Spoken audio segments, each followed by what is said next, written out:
UGC university grant commission इस वक्त देश का एक ऐसा मुद्दा जो बहुत ज्यादा चर्चाओं में है। इसको लेकर के नाराजगी और खुशी दोनों ही बताई जा रही है और यह मुद्दा भी कुछ ऐसा है और यूजीसी जो यह नया नियम लाया गया है यह नियम भी कुछ ऐसा ही नजर आता है।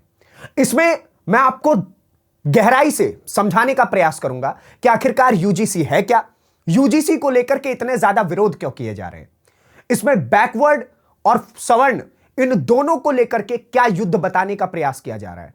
और इस बीच में जो लोग लगातार सरकार को निशाने पर ले रहे हैं, मैं आपको आज यह भी क्लियर करके बताऊंगा कि अभी तक इसमें गवर्नमेंट का कोई रोल नजर नहीं आया है। यह पूरी वीडियो देखना आपके लिए जरूरी है और समझना भी जरूरी है कि आखिरकार हो क्या रहा है। पूरी खबर को विस्तार से जानिए, उससे पहले आप मेरा परिचय जानिए। नमस्ते, मेरा नाम नीतीश ठाकुर है और आप न्यूज पेटी देखना शुरू कर चुके हैं। आप सबसे पहले ये आज तक की रिपोर्ट देखिए जिसमें बताया गया है कि यूजीसी के नए नियम के अंग्रेजों के रॉलेट एक्ट से हो रही तुलना। जानिए उसमें ऐसा क्या होता था। तो यूजीसी जो यूनिवर्सिटी ग्रांट कमीशन है, यह एक नया नियम लाया गया है यूजीसी बोर्ड के द्वारा। इसमें कई लोग बैठक में शामिल हुए थे, जिसके बाद यूजीसी एक्ट को अभी इंप्लीमेंट नहीं किया गया है। यह बिल पास नहीं हुआ है पार्लियामेंट से, लेकिन बताया जा रहा है कि ये सारे पॉइंटर्स है जो इस बिल के अंदर होंगे और इससे यूनिवर्सिटीज में कई तरह के प्रभाव पड़ेंगे, वो मैं आपको आगे बताऊंगा। लेकिन यूजीसी का जो ये रॉलेट एक्ट से जो तुलना हो रही है, मैं इस चीज का बिल्कुल खंडन करता हूं, क्योंकि अंग्रेजों से आप अभी के लोगों की तुलना कर दे जो आपके भारत के खुद के लोग हैं, यह बेहद गलत होता है। इस चीज से मैं बिल्कुल डिनाई करता हूं। हम कुछ भी हो, हम कितने ही अलग हो, अपितु हम एक हैं, भारत एक है। सबसे पहले इस बात को, इस पूरी वीडियो को देखने के लिए आपको यह चीज समझनी पड़ेगी कि आपको एक होकर के सोचना होगा, एक मत होकर के। आप स्वर्ण हैं, आप सवर्ण हैं, आप बैकवर्ड क्लास से, सारी चीजों को भूल जाइए। इस वक्त आप सोचिए कि आप भारत के नागरिक हैं और भारत के लिए सोचना आपके लिए बेहद जरूरी है। आप देखिए, सबसे पहले मैं आपको बताता हूं कि यूनिवर्सिटी अनुदान योग के उच्च संस्थानों में जातिगत भेदभाव को खत्म करने और समानता का माहौल बनाए रखने के लिए एक नया नियम बनाया है। इस नियम को सभी कॉलेज और विश्वविद्यालयों में लागू किया जाना है। अब विडंबना यह है कि जिस नए कानून को कॉलेज परिसर में समानता का माहौल बनाए रखने के लिए जरिया बताकर लागू किया गया, वही दूसरे वर्ग के लोगों में भेदभाव और पक्षपात पनपने का कारण बनता जा रहा है। यही वजह है कि बरेली के मजिस्ट्रेट अलंकार अग्निहोत्री ने इसे अंग्रेजों का काला कानून रॉलेट एक्ट बताते हुए अपने पद से इस्तीफा दे दिया। हालांकि अगर मैं बात करूं, जो मजिस्ट्रेट साहब अलंकार अग्निहोत्री जी हैं, इन्होंने जो अपना इस्तीफा दिया है, इस चीज के लिए तो मैं इतना कहूंगा कि देखिए, बहुत पॉलिटिकल नजर आता है। जिस प्रकार से उनके स्टेटमेंट्स, आज ही हम जब उनको लाइव टेलीविजन पर देख रहे थे और उस वक्त हमने जब उनके भाषणों को सुना, तो उससे साफ मालूम पड़ रहा था कि it was a political stunt. ये कोई ऐसा नहीं है कि वो रॉलेट एक्ट और यूजीसी इन सारी चीजों को लेकर के सोच रहे हैं। वो पार्टीज का नाम नहीं लेते। अगर वो प्रोटेस्ट में आते, तो अगर वो स्टूडेंट्स के लिए खड़े होते, तो इस प्रकार की बात नहीं करते। सबसे पहले तो मैं ये आपको बता दूं। दूसरी चीज, जो यूजीसी नियम बनाए गए, उनका कहना यह था कि हम जो उच्च संस्थान होते हैं, उच्च संस्थान यानी कि जो कॉलेज यूनिवर्सिटीज होती हैं, वहां पर जो छात्रों के बीच में जातिगत भेदभाव को खत्म करने की बात हो रही है और समानता का माहौल बनाए रखने के लिए यूजीसी नियम लाए जाएंगे। यानी कि वहां पर किसी भी प्रकार से जो अपर कास्ट, बैकवर्ड कास्ट, ये सारी चीजों को भूला जाए और बच्चों के बीच में एक समानता का माहौल बना रहे। इसके लिए यूजीसी नियम को लाया गया। इस नियम का सोच तो बड़ा अच्छा दिखता है, बड़ा खूबसूरत दिखता है कि बिल्कुल बच्चों के बीच में जातिगत भेदभाव होना भी नहीं चाहिए। अपितु इस नियम को इंप्लीमेंट करने का जो तरीका है, उसमें कई प्रश्नवाचक चिन्ह खड़े हो रहे हैं। वो भी मैं आपको आगे बताऊंगा। लेकिन आज दिन भर में क्या हुआ, जो बीते एक हफ्ते से ये खबर लगातार टेलीविजन स्क्रीन पर और आपने मोबाइल की स्क्रीन पर लगातार देखे होंगे, पहले आप समझिए कि आज दिन भर में इसको लेकर के प्रोटेस्ट कहां हुए हैं और उसके बाद हम कारण पर बात करेंगे। आप पूरी वीडियो देखिएगा, समझिएगा इस चीज को कि कितना डीप मैटर है। यह देखिए, दैनिक भास्कर की रिपोर्ट। देश भर में यूजीसी के नए नियमों का विरोध हो रहा है। दिल्ली हेडक्वार्टर की सुरक्षा भी बढ़ा दी गई है। यूजीसी का जो हेडक्वार्टर है, वहां पर भी, यूनिवर्सिटी ग्रांट कमीशन का जो हेडक्वार्टर है, वहां पर भी सुरक्षा बढ़ा दी गई है। उत्तर प्रदेश में सवर्ण सांसदों को चूड़ियां भेज दी गई हैं। उत्तर प्रदेश के अंदर जो सवर्ण सांसद हैं, वहां पर जो सांसद सवर्ण समाज से आते हैं, उन सभी लोगों को, जो छात्र हैं, जो लोग हैं, जो प्रोटेस्ट कर रहे हैं, उन सभी ने चूड़ियां भेज दी कि अगर आप इसके विरोध में नहीं आ सकते तो चूड़ियां पहन लीजिए। उसके बाद सरकार बोली कोई भेदभाव नहीं होगा। धर्मेंद्र प्रधान जी जो शिक्षा मंत्री है, उनका क्लियर स्टेटमेंट आया है कि हम किसी भी प्रकार का भेदभाव नहीं होने देंगे। हालांकि अभी इसको लेकर के हम बहुत क्लियर आउट नहीं हो सकते हैं, धर्मेंद्र प्रधान के स्टेटमेंट को लेकर के या गवर्नमेंट के स्टेटमेंट्स को लेकर के, क्योंकि अभी तक गवर्नमेंट और विपक्ष दोनों ही इस चीज पर खुलकर कुछ नहीं कह पा रही है। यह बड़ा मिला जुला मत है। अभी हमें सोचना होगा छात्रों के नैरेटिव से, छात्रों की सोच से, और तभी हम इस सारे पूरे नैरेटिव को, इस पूरी खबर को समझ पाएंगे। आप देखिए, देश भर में जनरल कैटेगरी के स्टूडेंट्स और सवर्ण जाति के लोगों का यूनिवर्सिटी ग्रांट्स कमीशन के नियमों को लेकर विरोध तेज होता जा रहा है। नई दिल्ली में यूजीसी हेडक्वार्टर के बाहर सुरक्षा बढ़ा दी गई। प्रदर्शनकारियों को कैंपस के अंदर घुसने से रोकने के लिए बड़ी संख्या में बैरिकेड्स लगाए गए हैं। प्रोटेस्ट इतनी तेजी से बढ़ता चला जा रहा है। उसके बाद उत्तर प्रदेश के लखनऊ, रायबरेली, वाराणसी, मेरठ, प्रयागराज और सीतापुर में छात्रों, युवाओं और कई संगठनों ने जगह जगह प्रदर्शनों में हिस्सा लिया है। रायबरेली में भाजपा किसान नेता रमेश बहादुर सिंह और गौरक्षा दल के अध्यक्ष महेंद्र पांडे ने सवर्ण सांसदों को चूड़ियां भेज दी, खुद भाजपा के नेताओं ने।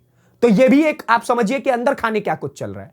खुद भाजपा भी इस चीज पर अभी तक क्लियर आउट नहीं हो पाई है, क्योंकि ये भाजपा वर्सेस भाजपा भी हो गई है और कई जगहों पर कांग्रेस वर्सेस कांग्रेस भी हो गई। विपक्ष भी इसमें बचा नहीं हुआ है। यह मत समझिएगा कि विपक्ष बच गया। हालांकि मैं इस मुद्दे को बिल्कुल भी पॉलिटिकल एंगल से नहीं समझना चाहता हूं। आगे आप देखिए, यूपी में बरेली के सिटी मजिस्ट्रेट अलंकार अग्निहोत्री ना, जैसा कि मैंने आपको बताया, इन्होंने इस्तीफा दे दिया। इसको लेकर के अब अलग अलग तरह के जो है अलग अलग प्रोटेस्ट हो रहे हैं। दिल्ली से लेकर के, गाजियाबाद से लेकर के, आप उत्तर प्रदेश के इलाकों में जाइए, बिहार चले जाइए, अन्य क्षेत्रों में चले जाइए, हर जगह पर इसको लेकर के प्रोटेस्ट होने शुरू हो चुके हैं। अब आप देखिए, अब मैं आपको सबसे पहले आप देखिए ये यूजीसी का नया नियम क्या है जिसे लेकर मचा बवाल, आयोग को इस बदलाव की जरूरत क्यों पड़ी। अब आप देखिए, यूजीसी के नया नियम का विरोध करते हुए बरेली के फिर से वही सिटी मजिस्ट्रेट, तो आप देख रहे हैं किस प्रकार से सुर्खियों में बने रहने के लिए इतना बड़ा एक स्टंट कर दिया जाता है। अब आते हैं मेन मुद्दे पर, जो मैं आप लोगों को समझाना चाहता था। विरोध क्यों हो रहा है? विरोध का कारण समझिए, विरोध का कारण बनिए मत, उसको समझिए कि विरोध कर क्यों रहे हैं लोग। एक नैरेटिव के बीच में मत फंस जाइए, समझिए। ये देखिए, ये हमने हेडर बनाया हुआ है, यूजीसी बिल के सवर्णों को क्यों नाराज। 6 पॉइंट में समझिए विरोध का मेन कारण। सबसे पहले, नए नियमों के तहत धर्म, जाति, लिंग, जन्म स्थान और दिव्यांगता के आधार पर किसी भी प्रकार के भेदभाव को रोकना अनिवार्य होगा। बहुत सुंदर बात लग रही है कि ना रंग भेद होना चाहिए, न जाति भेद होना चाहिए, न विकलांगता का भेद होना चाहिए, किसी भी प्रकार से भेद नहीं होना चाहिए। विशेष रूप से अनुसूचित जाति, अनुसूचित जनजाति, अन्य पिछड़ा वर्ग, आर्थिक रूप से कमजोर वर्ग और दिव्यांग छात्रों व कर्मचारियों के अधिकारों की सुरक्षा पर जोर दिया गया है। इसके अंदर विरोध का कारण यह नहीं है कि आप समानता नहीं लाना चाह रहे। विरोध का कारण यह है कि आप किसी एक समाज को समानता का अधिकार देते हुए दूसरे समाज के अधिकारों का हनन करते हुए चले जा रहे हैं। हालांकि अब यह बिल पूरी तरीके से इंप्लीमेंट नहीं हुआ है, इसको लेकर के चर्चाएं बाकी है, इसको लेकर यह मुद्दा बहुत आगे बढ़ने वाला है, ये साफ तरीके से नजर आता है। अपितु ये जो आप किसी एक समाज को या किसी एक वर्ग को समानता का अधिकार देते देते अगर दूसरे वर्ग को उसके अधिकार छीन लेंगे तो वो बेहद गलत होता है। आगे आप देखिए, यूजीसी के निर्देश अनुसार हर विश्वविद्यालय और कॉलेज में अब समान अवसर केंद्र की स्थापना अनिवार्य होगी। समान अवसर केंद्र की स्थापना अलग अलग यूनिवर्सिटीज में की जाएगी। यह केंद्र वंचित वर्गों के छात्रों और कर्मचारियों को शैक्षणिक, वित्तीय और सामाजिक मामलों में मार्गदर्शन देगा। इसके संचालन के लिए समान समिति गठित की जाएगी जिसमें शिक्षक, कर्मचारी, छात्र और नागरिक समाज के प्रतिनिधि शामिल होंगे। अब इसमें जो अगला वर्ग है या फिर हम बोले कि सवर्ण समाज है, उनका कहना है कि इसमें हमें भी शामिल करो। भाई अगर उत्थान का काम हो रहा है तो हम भी साथ रहेंगे, तो इसमें समस्या क्या है? पहला पॉइंट। अगला आप देखिए, समिति भेदभाव से जुड़ी शिकायतों की जांच कर कार्रवाई सुनिश्चित करेगी। इसके साथ ही हर संस्थान में समता हेल्पलाइन शुरू किया जाएगा, अनिवार्य होगा और पीड़ित छात्र या कर्मचारी ऑनलाइन पोर्टल, ईमेल या हेल्पलाइन के माध्यम से शिकायत दर्ज करा सकेंगे। यानी कि अगर किसी व्यक्ति के साथ भेदभाव हुआ है तो वो जाकर के ऑनलाइन पोर्टल पर, ईमेल पर या फिर फिजिकली भी जाकर के भेदभाव की शिकायत दर्ज करवा सकेंगे और जो सामने वाला व्यक्ति है उसके ऊपर एक्शन हो जाएगा। इमीडिएट एक्शन की बात कही जा रही है। तो इसमें समस्या यह है कि अगर झूठे केस के, झूठे आरोप में अगर किसी के साथ समानता का भेदभाव बोलते हुए किसी के ऊपर झूठे आरोप लगा दिए जाए, किसी सवर्ण समाज के व्यक्ति के ऊपर यह आरोप लगा दिए जाए, तो आप समझ रहे हैं कि उसके लिए यह कितना ज्यादा पूरे कॉलेज में फेस करने के लिए। अब मान लीजिए उसने ऐसा कुछ किया ही नहीं, वो प्रूव करते हुए रह जाए, तो उसके लिए सबसे बड़ी समस्या यह होगी। और अगर उसने प्रूव भी कर दिया, तो जिसने झूठा केस उसके ऊपर दर्ज करवाया था या फिर झूठी बात उसके ऊपर लगाई थी कि जी इसने मेरे साथ भेदभाव किया, तो दिक्कत यह होगी कि उसके ऊपर कोई एक्शन की प्रक्रिया नहीं बताई गई है। इसके अंदर सबसे बड़ी समस्या सवर्ण समाज को इस चीज से आती है। आगे आप देखिए, शिकायतकर्ता की पहचान गोपनीय रखने का प्रावधान किया गया है, जबकि गंभीर मामलों में पुलिस को तुरंत सूचना देने की व्यवस्था होगी। कैंपस के निगरानी के लिए समता समूह इक्विटी स्क्वाड बनाया जाएगा, जो छात्रावास, लाइब्रेरी, प्रयोगशाला और अन्य संवेदनशील स्थानों पर नजर रखेंगे। अब इसमें बात आप देखिए कि इक्विटी स्क्वाड बनाने की बात कही गई है, यानी कि स्कूल के अंदर, माफी चाहूंगा, कॉलेजेस के अंदर, यूनिवर्सिटीज के अंदर कुछ लोग छात्रों का रूप धारण करके उनके आसपास में घूमते रहेंगे कि किसी बच्चे के साथ गलत तो नहीं हो रहा है।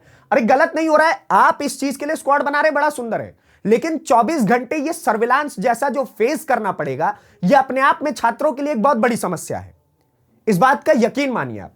आगे आप देखिए, हर विभाग का छात्रावास में एक नया समता दूत भी नामित किया जाएगा। समता समिति के निर्णय से असंतुष्ट व्यक्ति 30 दिन के भीतर विश्वविद्यालय लोकपाल के पास अपील कर सकेगा। यूजीसी राष्ट्रीय स्तर पर निगरानी समिति बनाएगा और संस्थानों के से वार्षिक अनुपाल की रिपोर्ट मांगेगा। हर साल रिपोर्ट्स दी जाएंगी। चलिए, यह भी कोई समस्या नहीं है। नियमों का पालन ना करने पर विश्वविद्यालय को यूजीसी योजना से वंचित करने, ऑनलाइन ओडीएल कार्यक्रम बंद करने और मान्यता सूची से हटाने तक की कड़ी कार्रवाई हो सकती है। डॉक्टर एपीजे अब्दुल कलाम प्राविधिक विश्वविद्यालय के कुलपति प्रोफेसर जेपी पांडे ने कहा कि यूजीसी का गजट नोटिफिकेशन मिल गया है, इसके अनुसार आगे की प्रक्रिया पूरी की जाएगी। यानी कि जो पहला गजट नोटिफिकेशन मिला था, भारत का जो राजपत्र दिया जाता है, उसके साथ साथ लोगों ने बोला कि अब हम अपनी अपनी यूनिवर्सिटीज में इसके ऊपर काम करना शुरू कर देंगे। तो ये कुछ समस्याएं हैं जिसको लेकर के सवर्ण समाज इसको लेकर के प्रोटेस्ट कर रहा है कि अगर झूठे आरोप होते हैं तो उसको लेकर के भी हमें समस्या नहीं है। अगर कोई व्यक्ति किसी के साथ भेदभाव करता है, बहुत उचित है कि आप उसके खिलाफ जो एक्शन लेना है लीजिए, क्योंकि अब हम 21वीं सदी में जी रहे हैं भाई साहब। किसी के साथ भेदभाव क्यों हो? हर कोई यहां पर मानव है, हर किसी का शिक्षा के ऊपर अधिकार है, इस चीज से समस्या नहीं है। लेकिन समस्या इस चीज से है कि अगर भेदभाव का झूठा आरोप लगाते हुए किसी व्यक्ति को फंसाया जा रहा हो, तो जिसने झूठा आरोप लगाया उसके खिलाफ एक्शन क्यों नहीं होगा? सबसे बड़ी समस्या, सबसे बड़ी डिमांड यह है। और दूसरी बात कि अगर किसी के ऊपर आरोप लगाया जाता है तो बच्चों के बीच, देखिए मैं भी एक कॉलेज स्टूडेंट रहा हूं और आप सभी रहे होंगे, अधिकतर लोग आप में से कॉलेज स्टूडेंट रहे होंगे। हमने देखा है कि अगर किसी व्यक्ति को आज के समय में, आप सोचिए कि किसी बच्चे ने किसी दूसरे बच्चे पर झूठा आरोप लगा दिया, तो जिस बच्चे के ऊपर झूठा आरोप लगाया गया है उसे पूरा का पूरा कॉलेज एक ऐसी निगाहों से देखता है जैसे उसने न जाने कितना बड़ा गुनाह कर दिया, और जबकि उसने हकीकत में किया भी नहीं होगा। तो पार्शियलिटी की जो बात कही जा रही है वो उस बच्चे के साथ खुद होगी जिसके ऊपर झूठे आरोप लगाए जाएंगे। और इसी वजह से यूनिवर्सिटी ग्रांट कमीशन को लेकर के कई बातें उठ रही हैं, लोग लगातार सवाल कर रहे हैं, और इसको लेकर के एक बड़ा प्रोटेस्ट धीरे धीरे करके बढ़ते ही चले जा रहा है देश के अलग अलग इलाकों में, छोटे से छोटे हिस्से में। आप लोग समझिए, भारत अनेकता में एकता का देश है। यहां पर हम सभी को एक रह करके इस देश के प्रगति के बारे में सोचना चाहिए। अपितु कितना बुरा लगता है यह सोच करके कि आज के समय में भी यूनिवर्सिटी ग्रांट कमीशन जैसे लॉ ला करके आज भी हम लोग समानता की बात कर रहे हैं, जब पूरी दुनिया में लोग अपने अपने देशों को आगे बढ़ाने की बात कर रहे हैं। हम लोगों की परिकल्पना है, हम सभी भारतवासियों की, 150 करोड़ भारतवासियों की परिकल्पना है कि हम सभी लोग 2047 तक विकासशील भारत नहीं बल्कि विकसित भारत बने।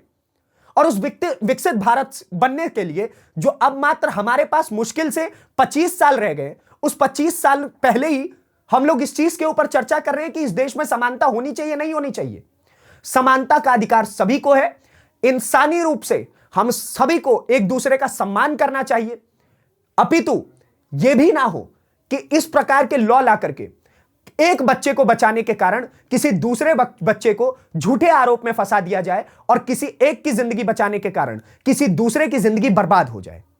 ये सारी चीजें सोच करके इस लॉ को अगर आपको इंप्लीमेंट करना है, इससे समस्या नहीं है, लेकिन इंप्लीमेंट करने की प्रक्रिया आपको और स्ट्रांग बनानी पड़ेगी, लॉ को और बेहतरीन बनाना पड़ेगा, जिससे किसी के साथ किसी भी प्रकार का भेदभाव ना हो और ना ही कोई समाज, चाहे वो सवर्ण हो, चाहे वो बैकवर्ड क्लास हो, चाहे वो कोई भी क्लास हो, वो सभी के सभी आहत हो। बाकी आप क्या सोचते हैं इस पूरे कमीशन को लेकर के, ये जो यूनिवर्सिटी ग्रांट कमीशन लाया गया उसको लेकर के, इस पूरी खबर को लेकर के, हमें कमेंट बॉक्स में जरूर बताएं और ऐसी वीडियोस को देखने के लिए न्यूज़ पेटी को सब्सक्राइब करिए। धन्यवाद, नमस्कार, जय हिंद, जय भारत।